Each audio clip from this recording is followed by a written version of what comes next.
ነገር ሽጬ 5 ብር ብቻ ቀረኝ። 6,000 ይዤ ጀምሬ 5 ብር። ይሄ ነው ኪሳራ አይነት። ከዛ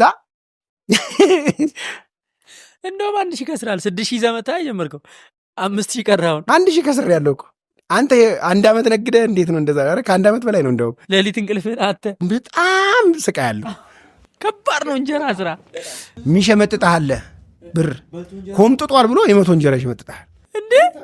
ምንም አታረግም። በእንጨት ነበር የምትጋግሩት? አዎ በሳጋቶራ። አሁን አዲስ ማሽን መጥቷል። እንደው ከኛ ጋር እየሰሩ ስለሆነ እዚህ ጋር ባወራው ጥሩ ነው ብዬ ነው። አሜሪካን ሀገር ነው ያሉት። አሜሪካን ሀገር ሆኖ የሰሩት ማሽን ምንድን ነው? ማሽኑን ራሳቸው አይ ቲንክ ዲዛይን አድርገው አሁን እንጀራ ማከፋፈል ቢዝነስ ነው የሚሰሩት እና ራሱ ማሽኑ ነው እንጀራ የሚጋግረው። ሮቴት እያደረገ ነው የሚጋግረው። ሊጡን ብቻ አስተካክለው ሞልተው ያስቀምጡለታል። በቃ ከእጅ ንክኪ ነፃ ሆኖ ራሱ ሮቴት እያደረገ ብዙ ምጣድ በአንድ ጊዜ እንጀራ የሚጋግር ማሽን የሰሩ ኢትዮጵያውያን አሉና ስለ እነሱ ያልሰማችሁ ካላችሁ በዚህ አጋጣሚ እንድትሰሙ ነው። ቀጥል ታሪክ። መጨረሻ ላይ አሁን እኔ ውሸቱ ስራ ደክሞኛል። ስለዚህ ምንድን ነው ማድረግ ያለብኝ? አሁን ልዝናና ነው። ምንም አልፈልግም ከዚህ በኋላ መዝናናት አለብኝ። ከዚህ በኋላም አልደክምም አልኩ። ምን አረኩ? መጨረሻ ላይ ሲኒማ በጣም ፋሽን ነበር የዛ ጊዜ። ኧረ በለው ደውላለሁ። የምፈልገው ሲኒማ ያለበት የት ነው?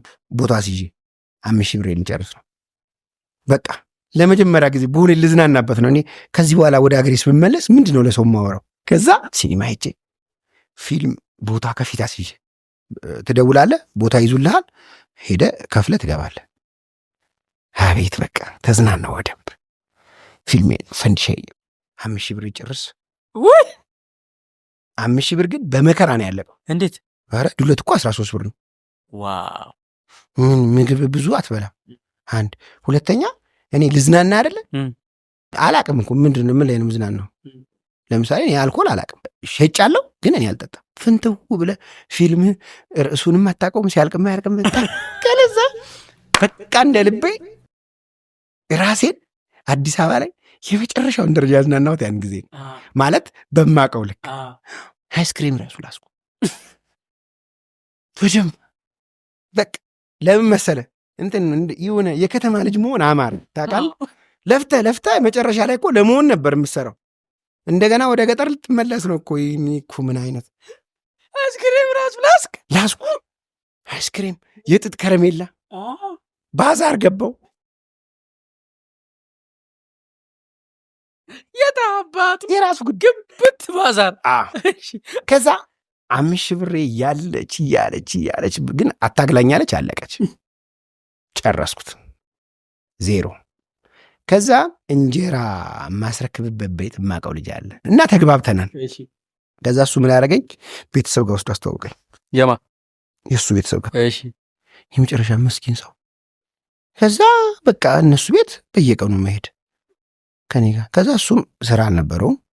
መርካቶ አንዳንዴ ገብቶ ይሰራል፣ አንዳንዴ ደግሞ በቃ እዛ ካፌ ሻይ ምናምን ለማለት ቁጭ ብሎ አገኘዋለሁ። ከእሱ ጋር ቤተሰቡን በቃ ለቤቱ ይዞኝ ይሄዳል። ከዛ እነሱ ቤት ቀጥታ እየሄድኩ ማደር ጀመር። ለምን እናትየው ይቆጣሉ። ያ ልጅ ጥለው መጣ፣ ባዶ ቤት ተደፍቶ ይደር ይላሉ። እንደው እግዚአብሔር ሆይ እንደው ተመስገን። በኋላ በቃ እነሱ ጋር ከእሱ ልጅ ጋራ ያንን መስታወት እሰራለሁ አላልኩም ነበረ? እኔ እኮ መስታወት እንደዚህ እሰራለሁ ለምን አንሰራም አልኩት። ከዛ በወረፋ አንድ ትልቅ አስመጫለሁ ወደ አውቶ ጊዮርጊስ አካባቢ እየቆራረጡ ለስዕል ለቤተ ክርስቲያን ስዕሎች የሚሰሩ በወረፋ ታወጣለህ። መስታወት ነው መስታወት። በኋላ እኔ ያው እዛ ልጅ ጋር ሰራል ነበር በፊት። አሁን ምንም ብር የለም፣ ሰው ጋር የበላ ነው። በወሬ መሀል ካፌ ላይ ቁጭ ብለን ስናወራ እንዲህ እኮ ብናረግ እኮ እንችላለን ምናምን ስለው ነው እኔ እኮ እነሱ ዘመዶቼ ናቸው ጭራሽ እንዲህ እንደሱ ካመጣማ ብናት በቃ እኔ የሚገዛኝም ሰው አለ በቃ እንስራ እሱ ነው እሺ። በማክስቱ ሄድን፣ ይሄዳል ፈቀዱልን። አርብ ታወጣለህ ተባለ። ገንዘብ ከየት ይምጣ? ያ ገንዘብ ስንት ነው? 1,800 ከየት ይምጣ? መጨረሻ ላይ ማዘርዬ ፍትት አድርገው 1,800 ቆጥረው በሉ ይኸው ስሩ። ሄድን በ1,800 አወጣን። 1,400 ብር ትርፍ 7,700። በስመ አብ። ይሄ ነው የከተማ ልጅ። አሁን አስተማማኝ። አሁን ደግሞ ምን ሆነ? ማዘር አሉ አያባሩኝ ከዚህ ቤት።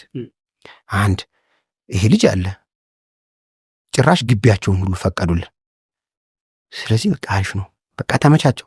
ከዛ ይህን ከተማውን በሙሉ ማሰስ ጀመር። ህንፃ ተሰርቶ መስታወት ይተርፈው የለ እንገዛለን። እኔ መንቆረጥ እችላለሁ። የድሮ ጓደኞቼ ይመጣሉ፣ እየከፈልናቸው ይቆርጣሉ። ያንን መስታወት ቀድሞ የሚከፍለን ሰው አለ። ቆርጣችሁ መስታወቱን ነው የምትሸጡት? አዎ። ከዛ እሱን ቆርጠን ምናምን ደንበኛ አለ እንሸጣለን። ብር ትርፍ አለ። በቃ ምንም ችግር የለም። ኳስ ሜዳ ቤት ተከራየሁ፣ ግን አላድርበትም። ያው እነሱ ጋር ነው በቃ ኑሮ የዛ ነው። ማዘር ሙሻይ ነው። በጣም መልካም ሰው ናት። ስራ በቃ እኛ በዚህ ታወቅን። እስከ ስንት ሺህ መግዛት ጀምራችሁ? እስከ 80 ሺህ በደንብ ነው ያደገው። ግን መስታወቱ ተቆርጦ ብር 50 2 ብር ስሙን ሁሉ የሚሸጥ መስታወት አለ። 80 ሳንቲም 1 ብር የሚሸጥ አለ። ግን እንደዛም ሆኖ ግን በደንብ ነው የምንሰራው። እንደዛ እያለ እየቆየን ምን አሰብን? ያ የሚገዛን ሰውዬ ለምን እኔ ጋር መጣችሁ አሰሩ? እኔ በር ላይ ብትመጡ በቃ እዚሁ የትራንስፖርት የለብኝ ምናምን እንደገና ገንዘብ ጨምርላችኋለሁ ሲለን ወደሱ የት አየር ጤና ኢንዱስትሪ ኤሪያ ነው። እዛ አራግፍን። እዛ ስናራግፍ ገቢ ጨመረ። እንዴት ነው ገቢ የጨመረው? እኛ ችርቻሮ ጀመርን። እዛ ሱቅ በለው በቃ ግን ሜዳ ላይ ነው። እንደዛ ሰው ገዝቶ ምንድን ነው የሚያደርገው? መስታወቱን አሁን ለምሳሌ የቢፌው መስታወቱ ይሄ እንትኑ የምትከፈተዋ ለእሷ ይሆናል። መደርደሪያው የጠረጴዛ ይሆናል። ከዛ ደግሞ የተረፉት ደግሞ ለእነዚህ ለስዕሎቹ፣ ለፍሬሙ፣ ለሁሉ ነገር ያገለግላል። በቃ መስታወት። ከዛ መጨረሻ ላይ ወስቱ እንደገና በኪሎ ጀሞ ይገባል መስታወት ፋብሪካ። አዎ እሺ። እየሰራን እያለን ለምን እንደነዚህ ሼድ ይዘው እንደሚሰሩ ሰዎች እኛ ሳንሰራም ሼድ ጥየቃ 28 ቀን ስልጠና ሰጡን። ሼድ 2009 ሰጡኝ። ምንድነው ሼድ? ሼድ ማለት የመስሪያ ቦታ ማለት ነው። ቆርቆሮ በቆርቆሮ የተሰሩ ማምረቻ ቦታ ነው። እሺ። የመጀመሪያ የተሰጠኝ 12 ካሬ ነው። እሺ። ትንሽ ነች እሷ ማለት 4x3 የምትሆን ያንን ውጭ ላይ የምንሰራ የነበረውን ሼድ ይዘን መንግስት አውቆን ንግድ ፍቃድ ኖሮ ስራ መስራት። ከዛ ጭማሪ ጀመርን። ምን መንፈሳዊ ስዕሎች እነሱን በፍሬም እያደረግን የቅዱሳን ስዕላት እኛም ማምረት ጀመርን።